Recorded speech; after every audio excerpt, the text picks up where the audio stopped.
What's going on, everybody? Happy Sunday. Christian Ballard here. Not working tonight. I worked this weekend, though. We got some time in. But I finally get a Sunday night where I can just kind of relax at home, get ready for school on Tuesday, starting back the fall semester. It'll be great. Taking a math class, biology, and what I should have took at the beginning. This is going to be a cakewalk. The freshman seminar. We'll get through it though, man. I should have took that to begin with, but I didn't. But we'll get it taken care of this semester. It should only last a couple weeks anyway. I mean, maybe a month or so. Shouldn't last too long. But then there's math and biology.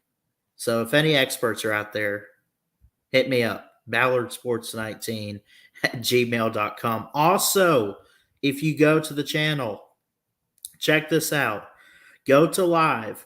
We will be live Thursday night.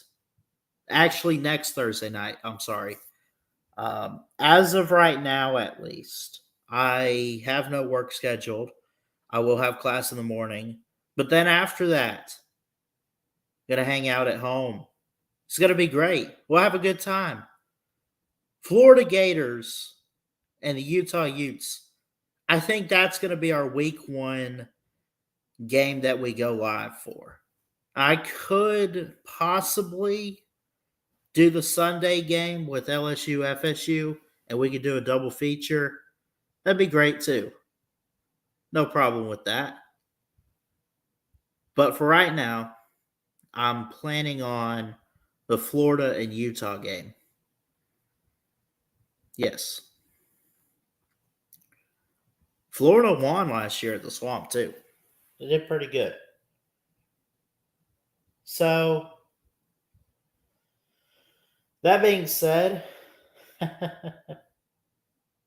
about the NFL? NFL doing pretty good. Everyone hanging in there. Your team, how are they doing? Not great. Well, the Buccaneers got off to a rocky start. They lost 27-17 against the Steelers at home.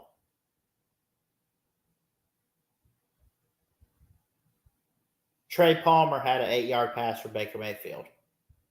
Payne Durham had a 3-yard pass from John Wolford. I don't even know who that is. Backup quarterback, I guess. Kyle Trask got out there. He looked awful. Now, I'm not saying that, but that's what I've heard from Buccaneer fans. So where do they go? Todd Bowles says he wants to continue to monitor the quarterback options. He also says there's no timetable to name a starting quarterback. I could go ahead and tell you it's probably going to be Baker Mayfield. You don't just bring a guy in like him for no reason at all. You just don't do that. You bring him in, you have him learn the system, and you put him on the field. That's that. So, I'm going to go ahead and drop the StreamYard link. We got a lot to talk about. Go ahead and drop the StreamYard link. You can get in the back room. We'll get you on as soon as possible. This is Ballard Sports Media on the call-in show. If you want to support the channel too, let me do this. It is not asked, by the way. It is not asked that you donate, but if you do want to support the channel, I will drop the PayPal. Recently, I've had PayPal for a while. I forgot my other login, so I got 2 of them out there. But I made a new one. It's fresh. It's up and ready to go. It's ready to go. Let me drop that link for you. It is not asked that you do this, but it is appreciated on so many levels. It really is.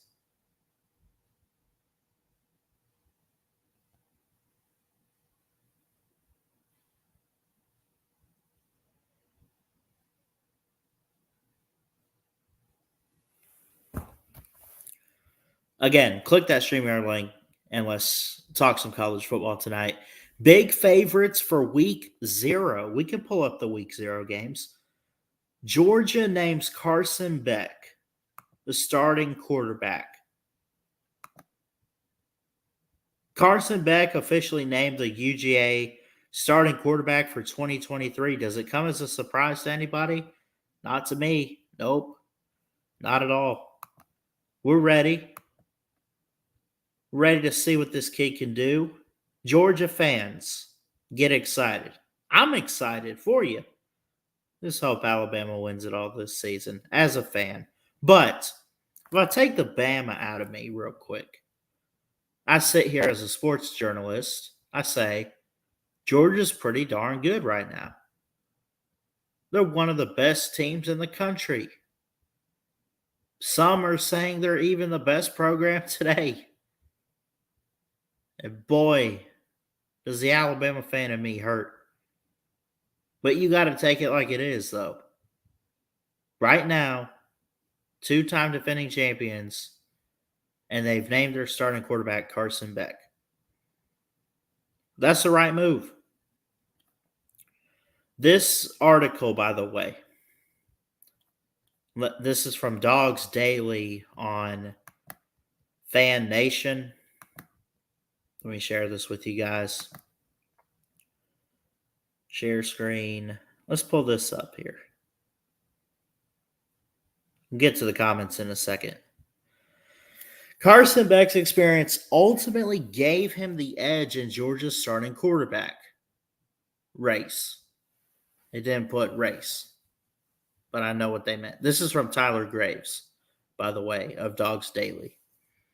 The competition to replace Stetson Bennett as Georgia's starting quarterback is over, as head coach Kirby Smart officially named redshirt junior Carson Beck the team starter when he met with the media following the Bulldogs' second scrimmage of fall camp. According to the Georgia head coach, the decision to name Beck the team starting quarterback was communicated with the team, within the team, earlier in the week. Kirby Smart went on to say, Carson Beck is going to be our starting quarterback. He's done the best job. We've communicated that earlier in the week to the other quarterbacks, and we've kind of been operating that way. And the other guys have done a tremendous job in terms of competing, and they're going to continue to do that. Of course, here's a photo of Beck. Beck is entering his 4th year in the Georgia offense, and Smart indicated that it was that experience that put the redshirt junior over the top in the competition. He goes on to say Carson is ahead of the other guys in terms of what he understands about the offense. I'll be honest with you, I was really impressed with the other 2 quarterbacks throughout camp and how far they've come in terms of improvement. Coach Bobo, Mike Bobo that is, has done a great job with those guys, and they both made a lot of plays with their feet and did some good things. Carson has been in this offense for over a year over one of them and 2 years over Gunner, and he's just ahead. So he'll be our starting quarterback. That is what Kirby had to say for naming Carson Beck the Georgia quarterback. I see all you guys in the chat. Again, if you want to donate, the PayPal is in the chat. If you want to be a part of the show, the StreamYard link is in the chat. Come on in and let's talk some college football. Georgia names a quarterback. Bama, I made this jokingly, but you see by the title, too many good ones. I don't know. Nick Saban, here's the thing. Saban is not going to name a starter before the season starts. Let's just get that out the way. I don't think it's going to happen. What we have to do, there can only be one guy. Who's going to take the very first snap of the season against Middle Tennessee State? Who? Is it Milroe? Is it Ty? Is it Tyler Buckner? Who's going to be Alabama's quarterback? That's the question. But again, Carson Beck named the starter for Georgia 2023. Um, Getting back to Alabama, I made the joke in the title, too many good ones. There's some good ones. The talent is there. It's just, can they fit the system? Jalen Milroe, when I watch Jalen Milroe, he's not bad. Just can't throw the ball like he should. He's run first, wants to move the ball with his legs, does a great job. Does he have the arm strength? It's gotten better. As these practice videos and footage come out, it looks like it's gotten a lot better. But is it where it needs to be for him to be the starter? That's a really big question. Ty Simpson's always had the arm mobility kind of big question. He's built for it. Very tall. Has a good arm strength. Very well built. Then Tyler Buchner. I don't even know what to make of him. He loved to run the ball a lot and throw it around at Notre Dame. Thing about Tyler Buchner, though, he comes in. Remember Tommy Rees from Notre Dame, right? So you have the offensive coordinator and you have his quarterback. What I'm curious about is Tommy Rees influencing, just curious, that it be Tyler Buchner because of the Notre Dame connection? That's a good question to ask, I think. That's a good question.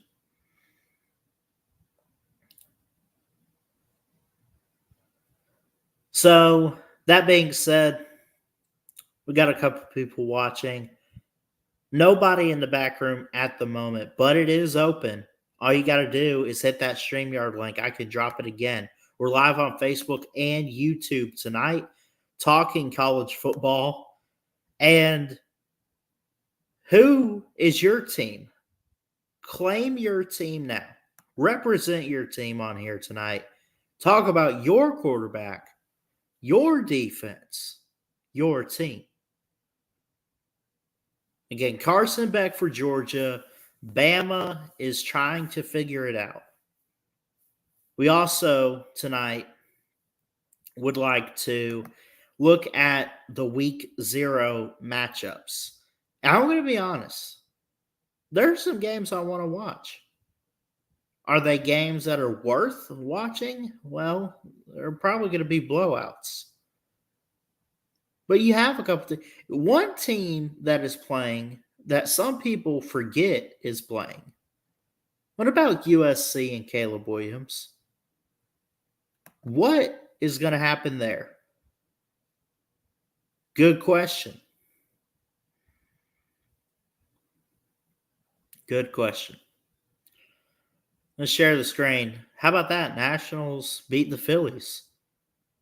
Nationals get a win. That's amazing. The schedule for college football here. A week from yesterday. This Saturday. Let's take a look.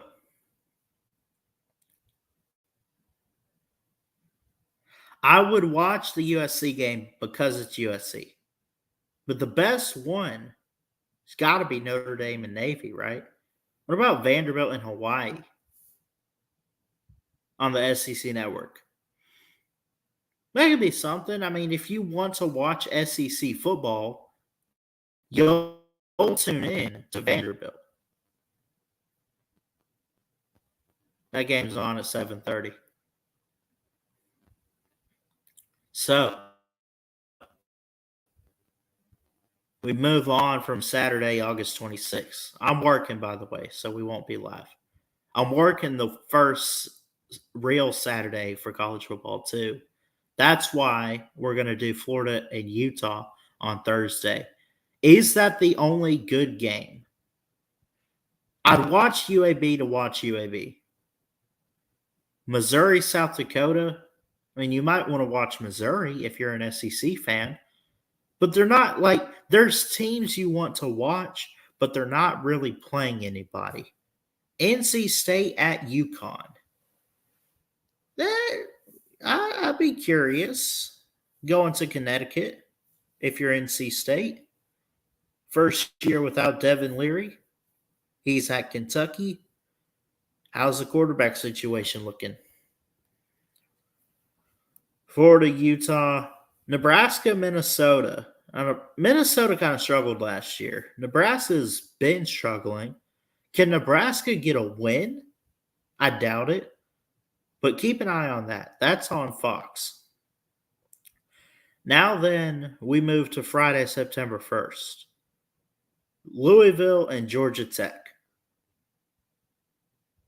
That's it. That's all I see on here. Hawaii plays again. They play Stanford. Central Michigan, Michigan State. You'll watch to see the Spartans. How are they going to be without Peyton Thorne, who, again, named the starting quarterback for Auburn today or this weekend? Yesterday? I don't know. Think Hugh Freeze came out yesterday and said that. Saturday, September 2nd. Here we go. Now, this is where all of the teams are going to play, right? But there's still not really any good games. Michigan, East Carolina, Tennessee, Virginia, TCU, Colorado. That one I'd circle. Because how's the national runner-up going to look? And what's Dion going to do? I would circle that one. Utah State, Iowa. Utah State fields good teams, but I think Iowa will be a bit too much. My opinion. Ohio State at Indiana to open the season. I'm not too sold on the Hoosiers, but I love a Big Ten road test for Ohio State early on. That'll be good. Auburn and UMass. Again, watch the in-state teams here.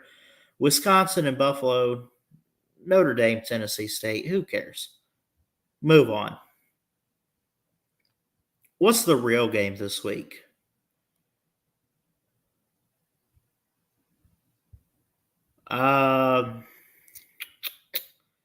Alabama, Middle Tennessee. Now you got to watch the Tide, don't you?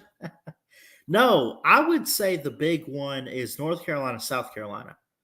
Now, at the same time, you got Penn State, West Virginia, but I think Penn State will knock it out of the park. I really believe that. But the Mountaineers from Morgantown, what can they do? What can they do? That'll be good to watch.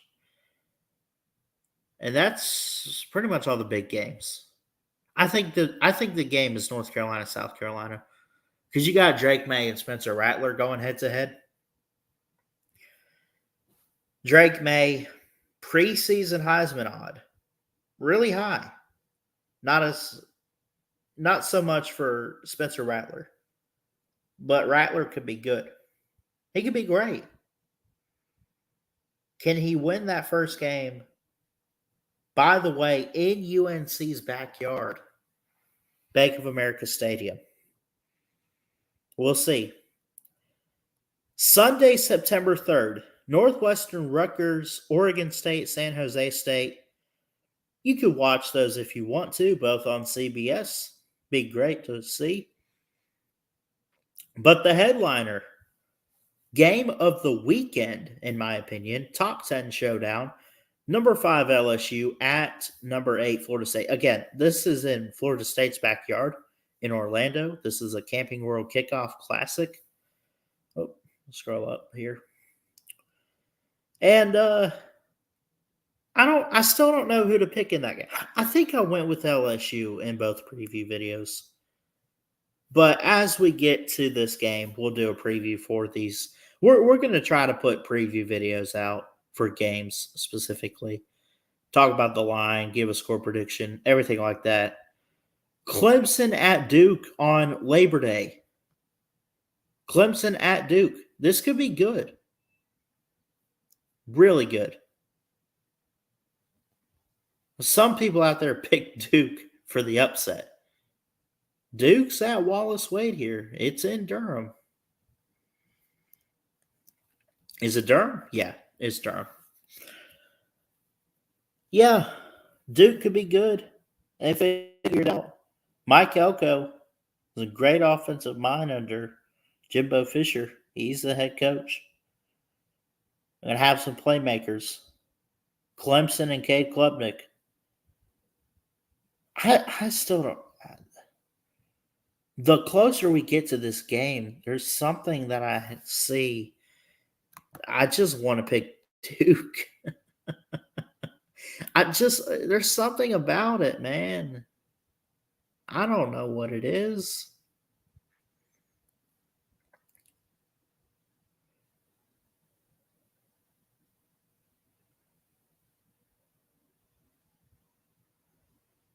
I mean,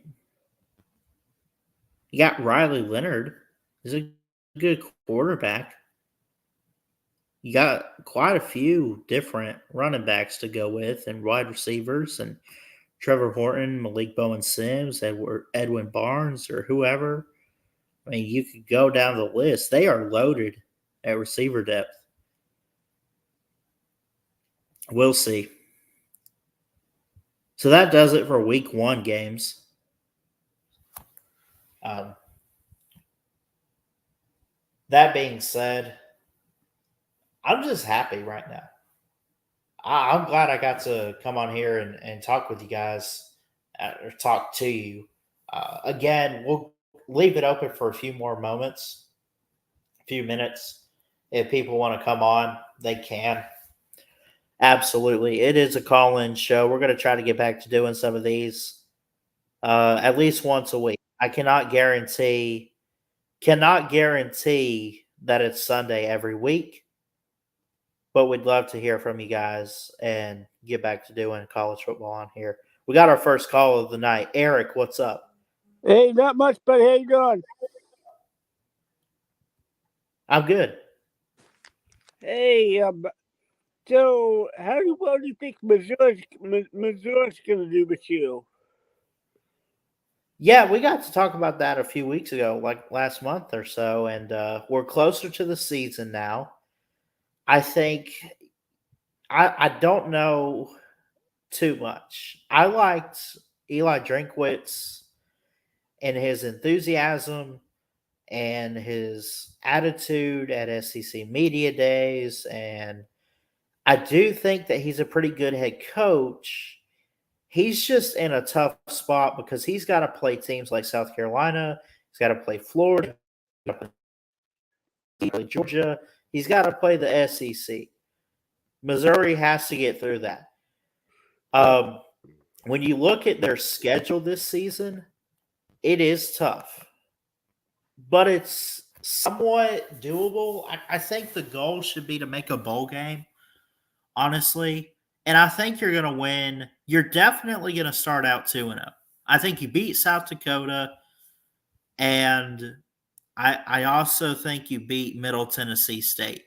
By the way, I saw where Alex Scarborough put this out on ESPN earlier. They plan to play both quarterbacks, Brady Cook and Sam Horn. Now, let me ask you real quick, Eric, who do Yes, you sir. want at quarterback? You know, that's a good question. Both Sam Horn and Brady Cook were very good. Brady's been there longer, so just kind of playing both and just see at that point who looks great, who looks better. Yeah. Um, but I I missed am that last part before who looks better. What'd you say? I'm looking forward to Sam Horn though. I feel like Sam Horn. Okay. Yeah. And then where do you think Washington State's gonna end up next year? First thing I'll say, I think Sam Horn would actually be an interesting pick for quarterback for Missouri Now, Yeah. Washington State. Get to the Pac-12 real quick. Washington State, I think, is in a bit of a hole. When you look at what they did last year, Yeah. um, I think historically they are a pretty good program. I mean, and everything like that. I mean, we could get into it if you wanted to, but make it short and simple. This is a team that went 7-6 last year, went 4-5 in the Pac-12 play. They play the out of conference very well, honestly. They have to get back to winning more Pac-12 games because 4-5 record in conference um, is below 500. You got to have a 500 record. You got to do a little bit better Yeah. with your schedule. They open up at Colorado State. I think that's a Ooh. win. Wisconsin at home. Now that's tricky. You got Luke Fickell over there, and there's a lot of hype and expectation with Wisconsin. But you could win that game. Then you got to play North Carolina, UCLA, Arizona, at Oregon. Honestly, I think it's a tough stretch for the first half of the year. But then you play teams like Arizona State, Stanford, and California, then Colorado. That's at least 4 wins right there. I think you beat Arizona, Colorado State. I think lose to Washington the last week. I'm going to stick to I'm going to say 6-6 for Washington State. I just think it's a tough schedule, but they can make it to a bowl game for sure. Yep. And then next year it's going to be very interesting because we don't even know where we're even going yet.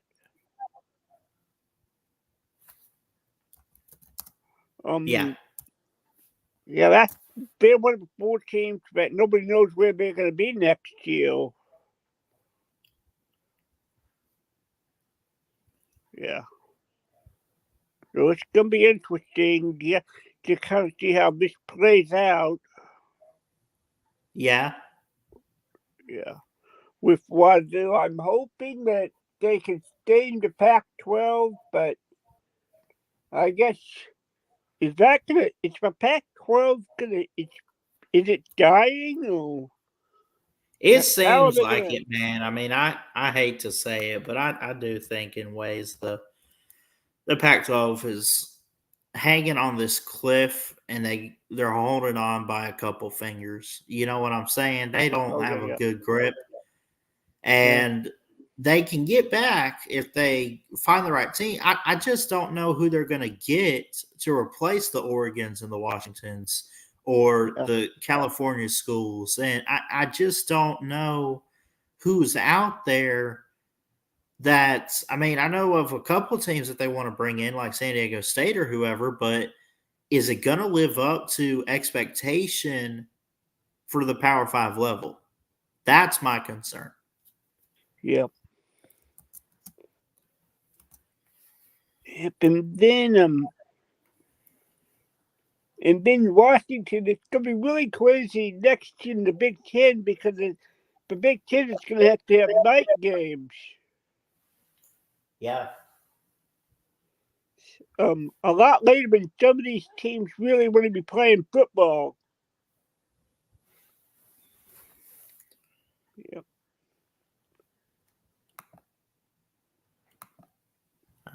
Absolutely. Yep. What else you got tonight, man? We got some time to talk if you have anything else, man, because it's college football season. It's here, and we're very excited for it. Yeah, I'm definitely excited for Missouri, Washington, and Wazoo football to begin this year. Yeah. Yeah, I'm looking forward to a great season. Now, you're a Bama guy, right? Yes, sir. Yeah, you guys are a great team over there. Of course, Georgia's a great team. Yeah. A lot of great teams inside the SEC, bud. Yep. Yep. All right, buddy. All right. Thank you, Eric. No Appreciate problem. you calling in tonight. Okay. All right. Our friend Eric calling in, a Missouri guy. A couple Pac 12 teams too tonight. Yeah, the Pac 12 is just crazy right now. I mean, Oregon and Washington, Southern Cal, California, LA, UCLA, all going to the Big Ten next season, next year. How are they going to replace them? I don't know. Pick off a bunch of group of five teams. College football's changing every single day. And not really in any good ways. But it's intriguing. It does interest me. Because I want to see how it plays out. It's like you it's almost like a Christmas gift. You ever get a Christmas gift and you're like, what the heck is this? But you still open it up to play with it, and like, because you got to see how it works, right? That's the Pac 12. That's college football right now. Now, college football is great. It really is, because you have a lot of great teams this year. Still going to be competing for a championship. It's not like this conference realignment is changing completely. I mean, Georgia's going to be in the SEC, Alabama, Auburn, the Mississippi schools. All you're doing is taking two teams to the SEC. You have taken a group of five teams to the Big 12. And then 4 Pac 12 teams are going to the Big 10 in 2024. That's it. It's not, you know, it's not changing as a whole. Oh, we might change how we do things and what the conferences are, but it's not like it's going to turn upside down completely. I don't think.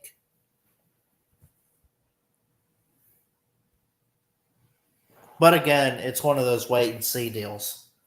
Again, the StreamYard link is in the chat if you'd like to be a big part of the show. We would love to talk to you tonight. We would love to get you on. We'd love to. We'll give it a few minutes.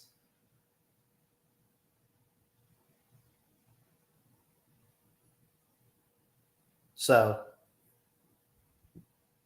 by the way, I start so this Friday at WKUL, the local radio station. It is for sports, but they also play like a bunch of country music and stuff. It's pretty cool. But Friday nights at the station, going to be giving football score updates, running the board. That's every Friday night starting August 25th. This upcoming Friday, right before week 0 of college football. I'm still going to have to work this weekend, but I can get some football in. No problem.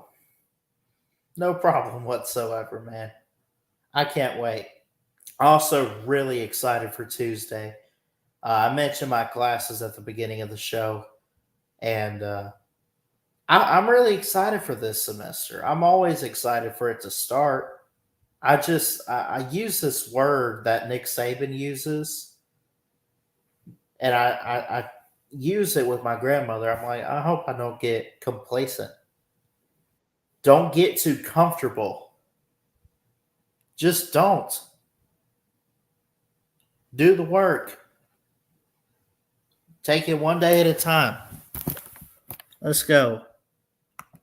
Who we got here? Oh, yeah. What's up? Mama Tori, and Rooster. Hi, honey. How are you? What's up, How Ballard you guys Sports doing? Media? Rooster man, what's up, bro? Mama Tori said she was calling you, so I'm like, okay. All right. Hey, Ballard. How you doing, sweetheart? I'm doing great, Tori. What you talking about tonight? Anything and everything college football. We got week 0 this upcoming Saturday. I know the Gamecocks, they're getting ready too. That'll be next weekend. So I'm I just know, excited right? I'm just excited for the season to kick off. Who's your pick, Ballard? North Carolina, South Carolina? I got to go with the team with a good quarterback, right? I mean, give me the SEC and the Gamecocks. That's got to be. That's right. Well, how Yeah. about a team with some type of a defense, since North Carolina don't have one? Right.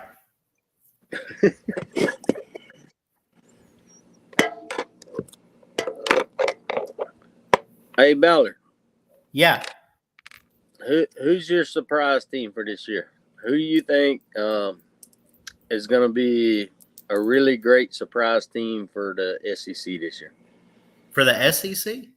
Yeah, name a team that no one's expecting to do well, but will do well. Honestly, I'm going to go out on a limb here. I'm going to say Hugh Freeze does some big things at Auburn. Oh, you didn't pick Florida? No chance. You're not getting me to do He said no chance. that.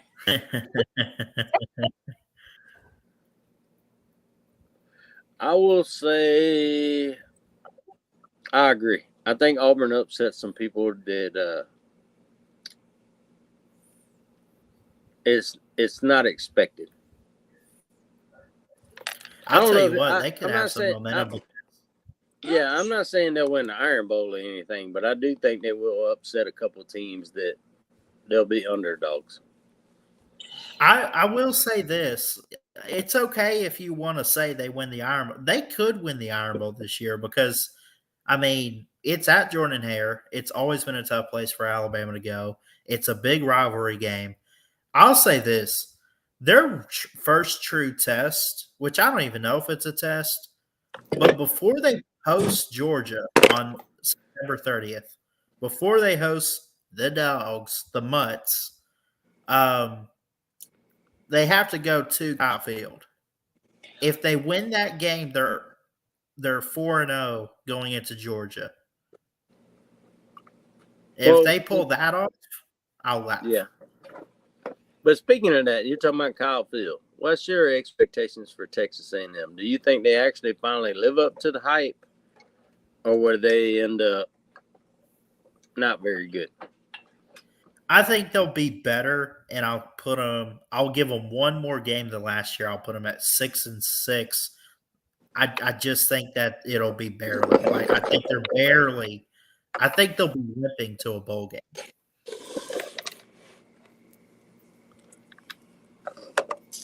Yeah, after listening to Jimbo in his last interview, and he couldn't even say that Petrino was his friend. Right. It's like we've known each other a long time, and we're we've known each other for a long time. That worries me when it comes to picking Texas A&M to do anything good this year. It just that type of relationship scares the hell out of me. Absolutely. So I heard you got Milroe as your starting quarterback. Nothing has been named. Nothing's official, and so that's a all rumor. Nick Saban. You know, to be honest, be real here. Nick Saban said this week in his press conference, he said nobody has separated themselves. So we're not even, we're 2 weeks away or 1 week away. And nobody, man. But when's your first SEC game? What week? Are we counting Texas yet? Well, what's your first game's against who? Okay, so the opener is Middle Tennessee State. So he'll play all the quarterbacks to see how well they do. Week 2 is Texas. Yes, at home. Yeah, I think he goes off of whoever does best in the first game. I think he'll play Middle Tennessee State like he's playing a scrimmage. Week 3 is at South Florida. Well, that's another week to kind of let a lot of quarterbacks play or a lot of players play to figure out who you got and what your depth chart looks like. Now here's the next game, week 4. You have to have it figured out by then. Is Ole Miss. And I'll tell you why you got to have it figured out is because now Ole Miss doesn't have a defense, but I'll say this: they have a quarterback in Jackson Dart or Spencer. I still don't even know. I haven't they heard haven't it. announced. They haven't announced. I haven't heard anything out of Ole Miss announcing who their starter is yet. Point being is they're going to have receivers and they're going to have a quarterback. You're going to need a quarterback to keep up with what they're going to do offensively if you're Alabama. And they have a SEC number 1 running back. Yeah. But wait, they don't have Justice Haynes. Oh, come on now. I'm just kidding. Well, the one thing at Ole Miss running back you have to worry about too, though, is there's no more Zach Evans, so it's just Judkins. It's not that 1-2 punch because I don't know who the second guy is at Ole Miss, but I know he's not Zach Evans. I think that's going to be a big issue with Ole Miss is figuring out who's going to relieve when Judkins come out of the game. Lane Kiffin, maybe Ole Miss gets better this year because I don't know. They have your old defensive coordinator. I don't know how well he'll be, how many players they've recruited in since he went there. But they'll have a good offense, and their defense will probably be mid-tier SEC defense at best. Right. Yeah. No, I agree. I mean, I don't think it'll be the worst. Pete Golding, I don't think he did like the worst job of anybody in the country. It wasn't like that. It just was so bad that it made it because the expectation for Alabama, what they've built up on defense since Nick Saban's been there, and Pete Golding didn't live up to that. Jeremy Pruitt could do it. Kirby Smart could do it. We'll see about Kevin Steele. But guys like Pete Golding or whoever, they just didn't have that it factor in them. Dallas Turner said at Media Days, he said, the expectation is joyless murder ball. And I would say hit you in the mouth, SEC bloodbath. Alabama's got to get back to that. And Pete Golding didn't have it. No, and you could tell it. It fell. Just look at Will Anderson of last year versus Will Anderson of the year before. He wasn't the same football player. Right. Now, I get sometimes when you're a senior and you're being told that, hey, just be careful from injury. You're going to be a first-round draft pick. When that gets into your head, maybe sometimes you don't play as tough because the same thing back to South Carolina with Jadeveon Clowney. When Jadeveon Clowney was going into his last year, Steve Spurrier had to yell at him about taking plays off because he knew he was going to be a high draft pick and he didn't want to get hurt. So you just maybe didn't see the hustle a lot of those guys. Yeah. And that's where your defensive coordinator and your, I don't know how Alabama's set up on defense, but I know like with South Carolina, the edge rushers and the linebackers are all in the same room. Now, Alabama may just have a defensive line coach that includes defensive ends. I don't know how Golding had it set up, but it makes a difference when you're talking to players and their responsibilities and stuff. But I also know that players see dollar signs and they think Yeah. about dollar signs instead of thinking about playing football and not getting injured in a year where they know they're going to go in the NFL, they're going to get drafted. They don't want to get hurt. No one wants torn ACLs or anything like that in their final year of college football. And those highly hyped players tend to take it easy. They go in cruise control. And you see production get lost when they do that. Yeah. So, like I'm saying, I don't know whether it was Pete Golding or whether Will Anderson or whatever. Because it was yesterday I watched the Georgia Alabama National Championship game, and it was like Will Anderson was a beast on the field. Well, we didn't see that last year. His production fell way off. So it was either in coaching or he was seeing dollar signs. Yeah, I'm not really. I agree with what you're saying. I just don't know the reasoning, man. I mean, I felt like last year's team was just as a whole. I mean, Bryce tried to give it everything he had, but I Yeah, would but agree on Will's part. Like everyone else seemed so unmotivated, like they just didn't have it in them to win. well, I think Bryce was injured a lot more than people knew because he was a small guy. It doesn't take much for the smaller quarterbacks. You know what I mean? Yeah, Now, do they play through injury? Yeah, of course they're going to play through it, but he was a smaller guy. He can't take a lot of hits. So I honestly think he was hurt more than anyone would say anything at the end of the year. But I just, yeah, Alabama, what we're used to out of Alabama, you think, I know a kid that is a trainer for the Toronto Blue Jays. Good friend of mine. I played golf with him before. He okay. said when he was going through school, when it came to training, um, like summer workouts and all the stuff that the coaches, the strength and conditioning coaches and stuff asked these kids to do, Alabama had the toughest training. Well, sooner or later that tears on your body. You know what I mean? Yeah, It's good for you. It builds your toughness, but also it has to wear you out by the end of the season. But Alabama was like it was like training for the military or boot camp for the Marine Corps. yeah,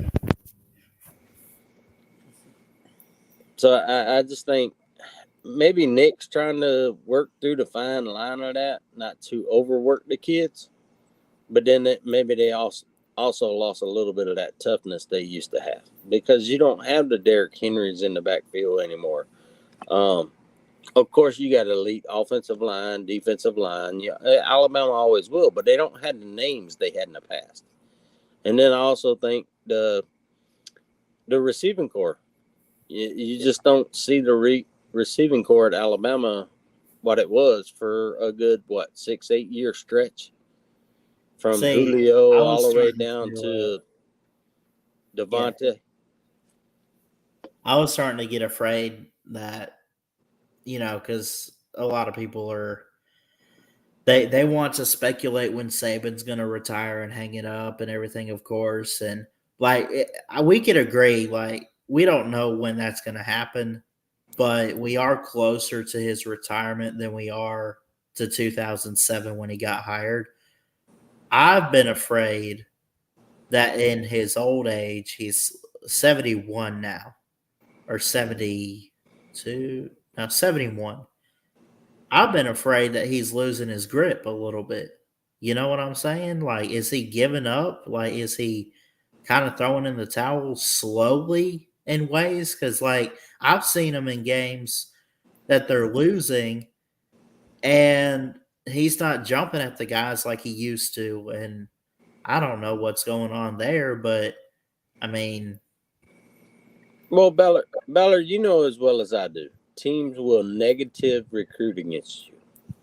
Right. They're going to use that to say, hey, you may sign up to Alabama today, but do you think Nick Saban may be there in 2-3 years? Yeah. So they will use his age as a negative recruiting tool against them. Now, it hadn't hurt him because Alabama's still recruiting highly, but are you getting the skill position players that you're used to having, especially at wide receiver and running back? Because if you actually look at Alabama, they haven't had the wide receivers they had. The running back position hasn't really worked out for them. As far I get what's his name that transferred in from Georgia Tech that was really good for you guys at running back? Gibbs. But that's not what you're used to seeing out of Nick Saban. You're used to seeing these kids that were recruited at running back, they were developed at running back, and they were 100% Alabama running back. Well, then you saw that also with the wide receivers lately for Alabama. Their top wide receivers have been transfers, not recruited kids that have developed. So I think that if I look at Alabama and I say one thing, yeah, they're highly ranked when it comes to recruiting, but are you getting the right skill position players to make a difference for you? See, and that's the thing too, man, is like I want to see everybody on Alabama have success. Right? Let's say hypothetically, Tyler Buckner's the guy this year. I don't think it's gonna be him. I think it comes down to either Milrow or Simpson. But let's say it's Tyler Buckner. Remember, he started at Notre Dame. Let's remind everybody he's a transfer. Is he going to be a product of Brian Kelly and Marcus Freeman and what they did for him at Notre Dame a little bit? And Nick Saban can't take 100% of the credit. Like, I want to see basically the classes that Saban brings in.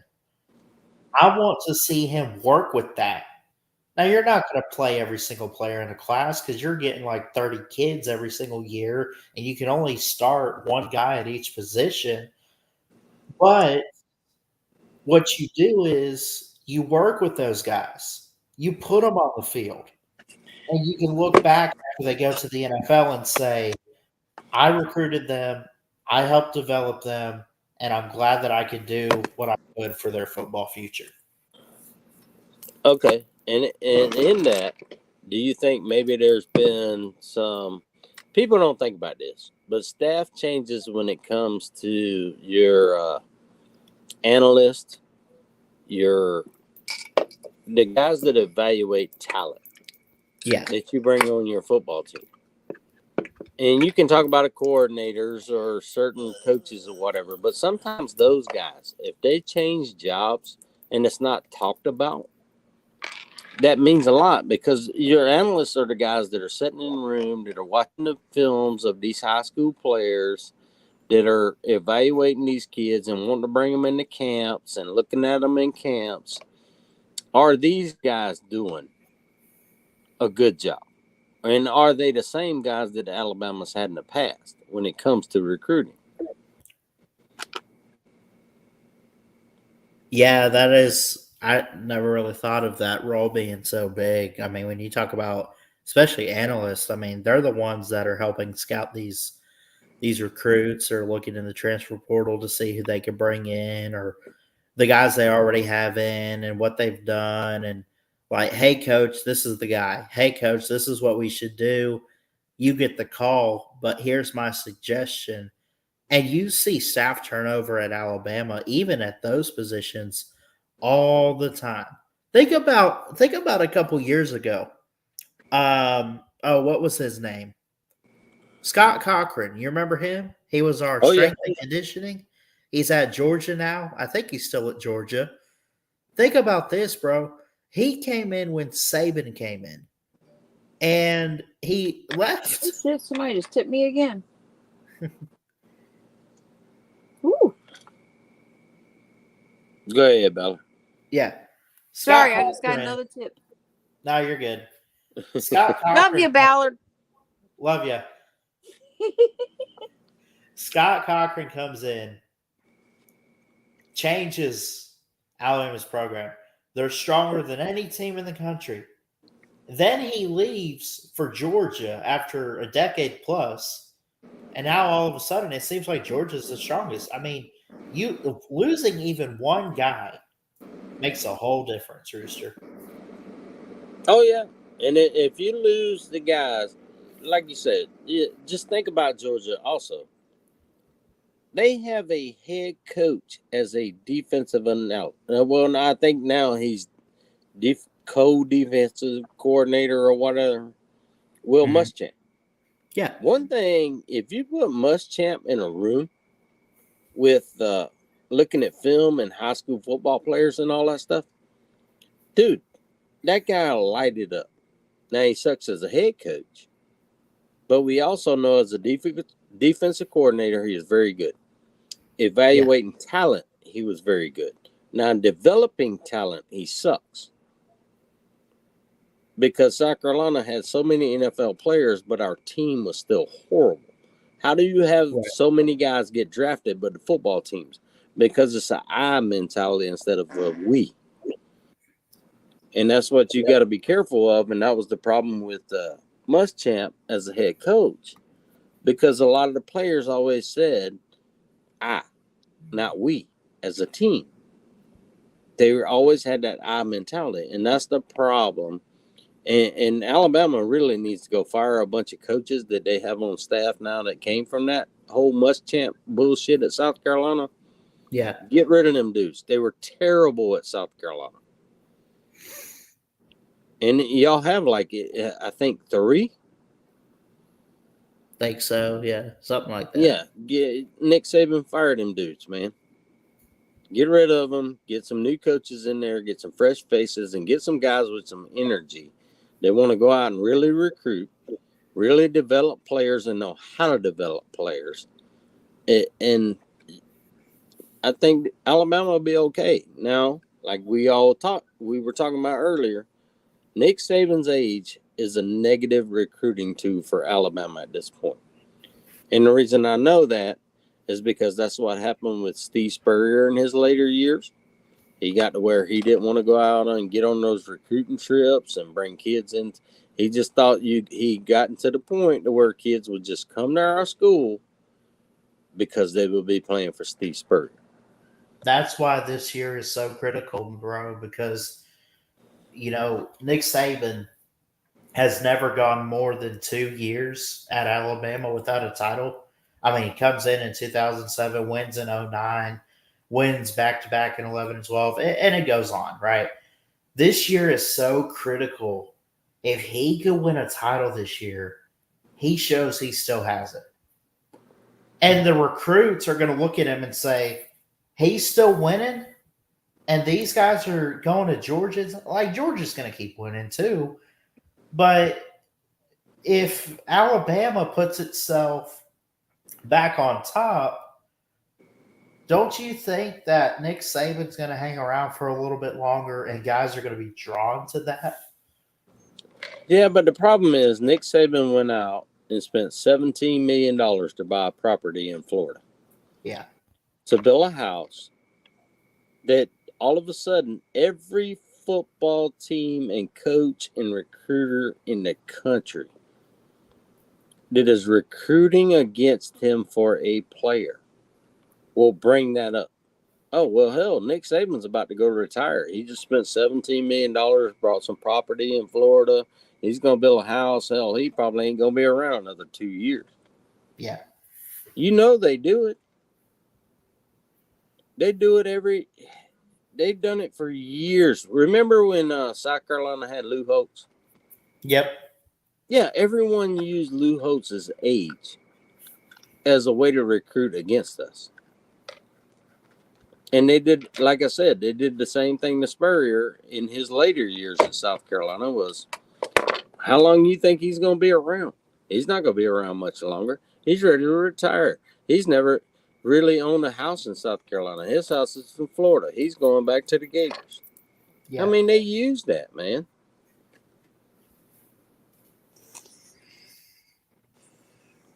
You know what Nick Saban would say? Do I know what Nick would say? It's all just rat poison. Oh yeah, definitely. Well, Ballard, I got to jump off of here, brother. I appreciate you letting me on, and great conversation as usual, man. Always, man. You're always welcome on here. Everybody is, and I love all you guys, man. We got a great community. All right, Ballard, you had a good evening, buddy. All right. Thanks, Rooster. All right, bye.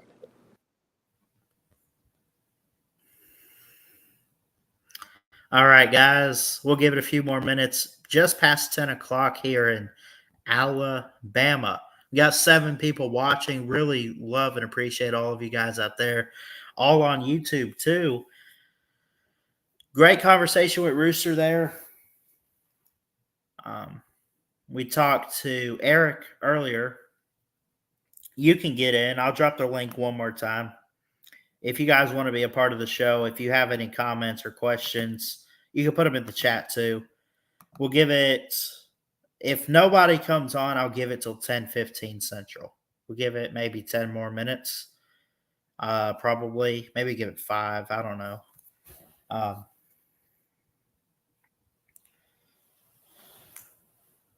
See what some of these NFL scores are doing here. Had some good games today. Saints 22-17. That was the only game on a Sunday? Wow. Ravens and Commanders tomorrow night. Both won in week 1 of the preseason.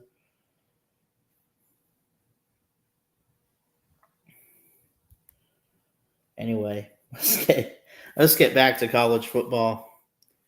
Talk some college football. Again, Georgia naming Carson Beck their starting quarterback. Bama trying to figure it out. Big favorites for week 0. Well, 30-point favorite USC over San Jose State. Notre Dame is 20.5 over Navy. That's really the only 2 games in the top 25. You look at the FBS as a whole. Vanderbilt, 17 points on Hawaii. Louisiana Tech and FIU. That could be interesting. Tech is a 10-point favorite. Then you get to week 1.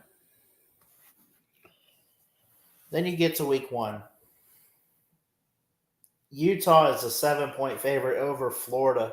Again, we're going to try to go live for that game. Unless they add me on the schedule at work, I should be home to do that. I should be. So.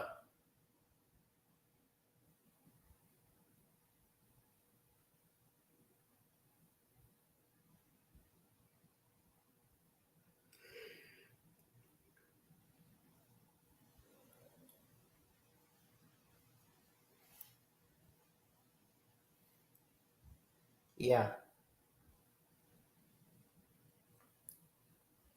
So let's see. I work one of my jobs tomorrow in men's group.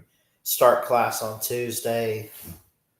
Work at my main job for the next 2 days, Tuesday and Wednesday.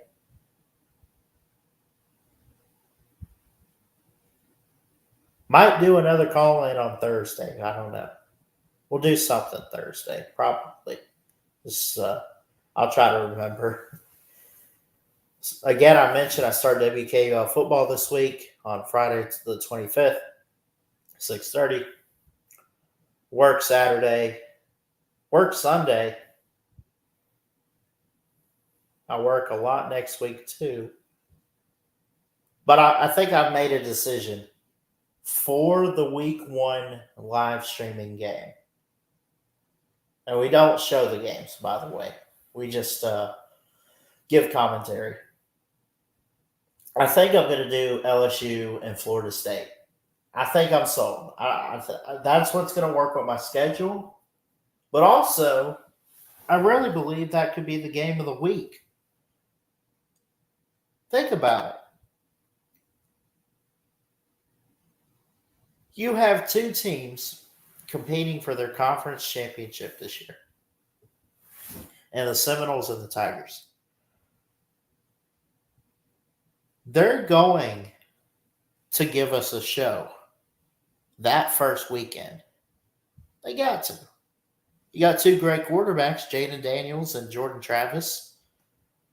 You have Trey Benson, the Florida State running back. And you have for LSU, of course, a really good running back by the name of Noah Kane. They got a couple different guys they go with. I don't know who they're going to start, but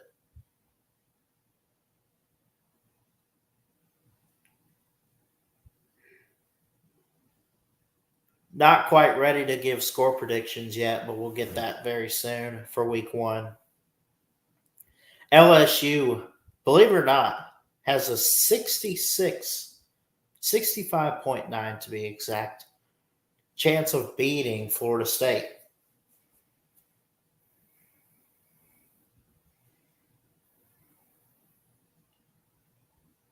And the line, this is like an NFL line too. 2.5 LSU. I'll take that.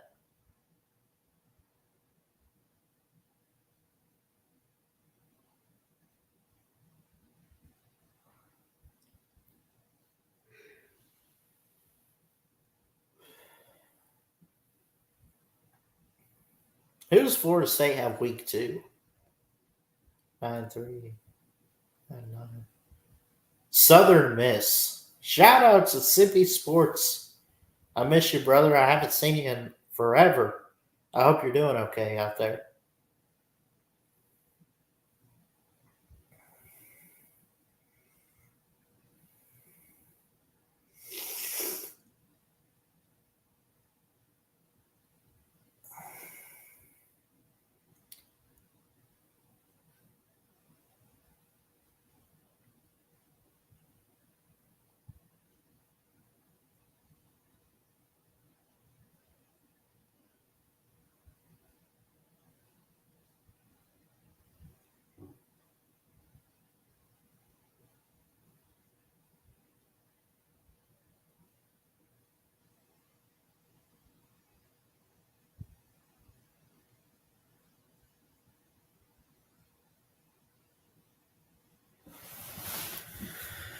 All right. So we talked big favorites, quarterbacks named. Too many good quarterbacks for Bama tonight. Too many good quarterbacks for Alabama to make a decision, right? So hard to pick.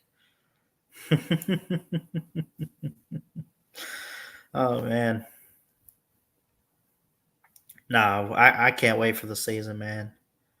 I'm excited for the things ahead for me, too. I sometimes get upset, take it for granted, but I know God's got a great plan, and he's doing big things in my life. He can do the same for you. Just got to trust and believe it. I think we're going to get out of here tonight. I love y'all. Y'all be safe. Keep your head up. Jesus loves you. He's got a great plan. Just got to believe it. Keep hope. Keep having faith and hope, and God can do great things in your life, man. I mean it. I love y'all. Y'all have a good night. And until next time, Ballard Sports Media is checking out. I love y'all. Peace. Roll Tide.